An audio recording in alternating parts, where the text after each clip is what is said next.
La ilaha illallah.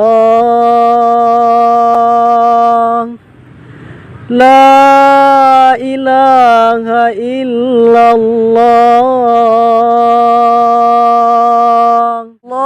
Allahu ya khaliqal makhluk.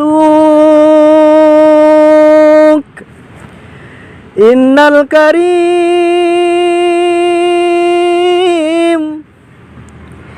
innal kariman ya Allah.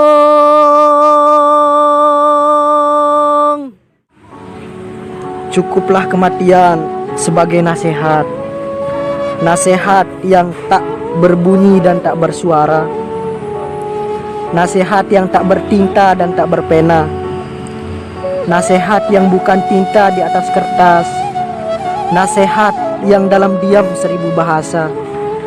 Tapi kita terkadang tetap tak mengambil pelajaran dalam kematian.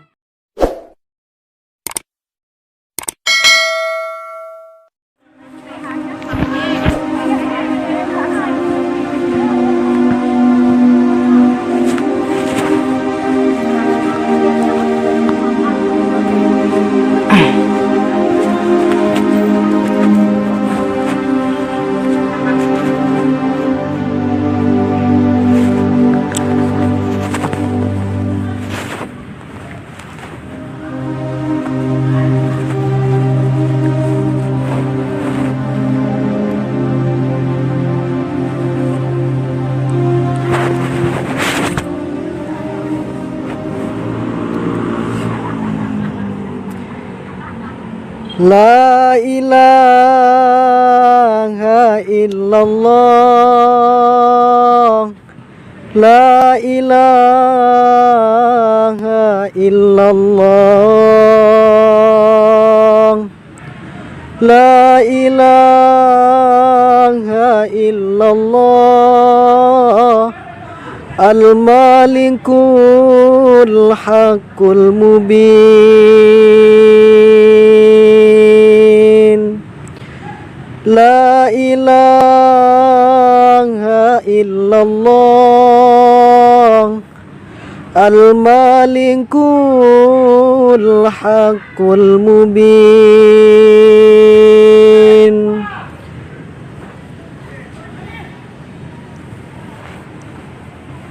Kak, Mbak, maaf ya. Nggak apa-apa. Saya itu lapar. Nggak mau beli nggak? Beneran? Beli. Mau. Kita beliin. Tapi nantian dah. Tapi mau kan temenan sama saya? Iya nggak apa-apa. Sini. Mau minum dulu?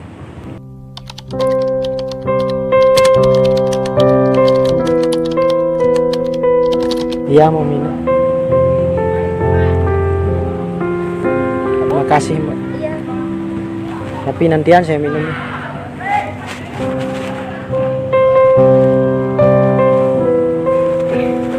Enggak, saya mengganggu kan? Enggak, mau nggak apa-apa. Sini ya. Sini dah Kak. La ilaha illallah. La ilaha illallah.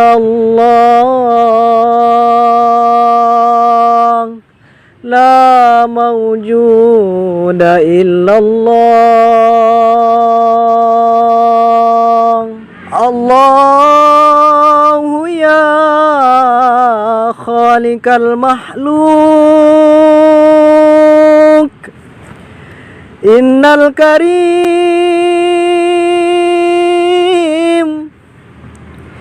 innal kariman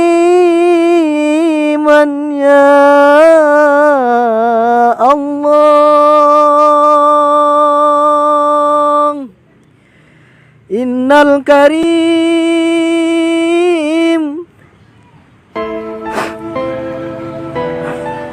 Jadi gini kak, hidup dunia itu hanya sementara.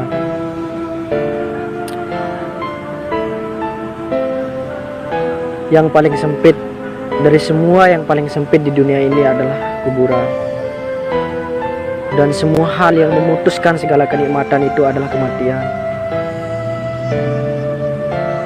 Jadi jangan pernah tertipu daya dengan sebuah kenikmatan dunia, karena dunia itu hanyalah sebuah panggung sandiwara. Jangan sampai terlena dengan kehidupan dunia, karena sejatinya dunia itu adalah suatu bentuk tipuan bagi mereka yang tidak menyadari suatu bentuk kekuasaan yang maha kuasa. Jadi kalian itu harus bisa jaga diri. Teruslah mengingat kematian, karena kematian itu tidak tahu tempat. Dimanapun kita berada, kita tidak tahu kapan ajal kita menjemput. Jadi jangan pernah tinggi diri, tinggi hati. Jangan pernah sombong.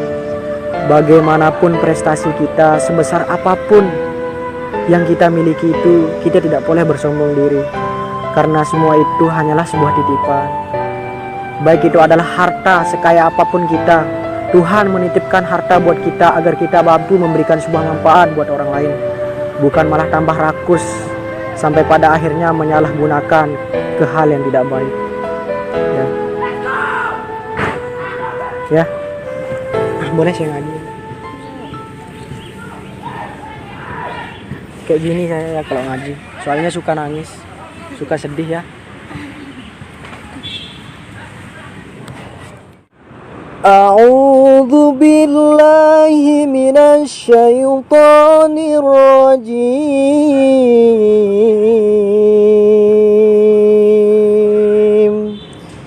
Bismillahirrahmanirrahim. Kullu nafsin dha'iqatul maut wa innama tuwaffawna ujurakum yawmal qiyamati faman zuhziha 'anil nari wa udkhilal jannata faqad faza wa mal hayatad dunya illa mata'ul ghurur. Sadaqallahul azim.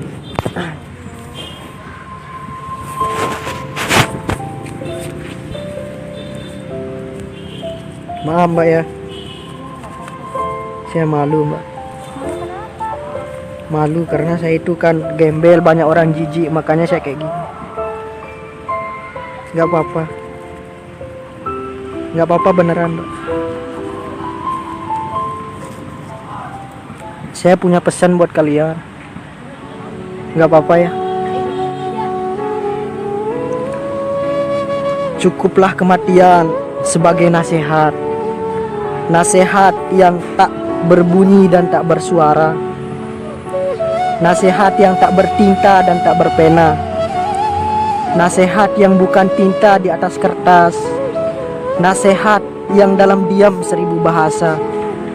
Tapi kita terkadang tetap tak mengambil pelajaran dalam kematian. Kita juga tetap rakus dan mengejar, dan kita kejar dunia seperti mengejar fata morgana. Kita sangka air yang dapat mengeringkan rasa haus kita. Namun semakin kita minum, semakin kita kering. Semakin kita minum, semakin kita rakus. Semakin kita telan, semakin kita kering. Semakin kita telan, semakin kita hampa. Sampai pada akhirnya kematian pun tiba. Jadi kalian harus tetap ingat kematian. Oh iya, sebelumnya Ini terakhir ya, terakhir buat kalian.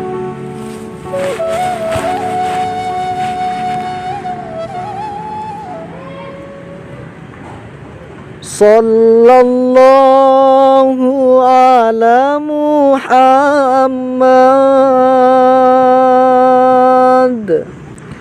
sallallahu alaihi wasallam, sallallahu ala Muhammad, sallallahu alaihi wasallam. Ya Nabi salam alaika, ya Rasul salam alaika, ya Habib salam alaika, salawatullah alaika.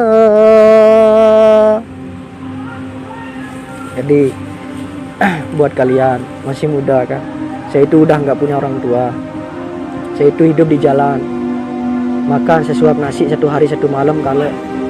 Dan kalian juga masih muda, masih punya bakat, masih punya potensi, masih punya masa depan. Kalian juga masih cantik-cantik, sehat, segar, nggak seperti saya yang dekil, yang intinya saya serba kekurangan, tapi saya senantiasa bersyukur sama Yang Maha Kuasa. Karena seburuk apapun keadaan kita hari ini, percayalah bahwa itu adalah suatu bentuk cobaan dari Yang Maha Kuasa untuk membuat kita menjadi orang yang lebih kuat. Karena tujuan Allah Subhanahu wa Ta'ala itu memberikan cobaan dan ujian itu hanya satu, untuk melihat kita menjadi orang yang lebih baik, untuk membuat kita menjadi orang yang lebih kuat dan tahu mana hal yang memang benar-benar pantas. Jadi pergunakanlah hati dan akal pikiran kalian untuk mengingat Yang Kuasa. Jangan sampai hati dan akal pikiran kalian itu hanya dipakai buat ingat mantan dong.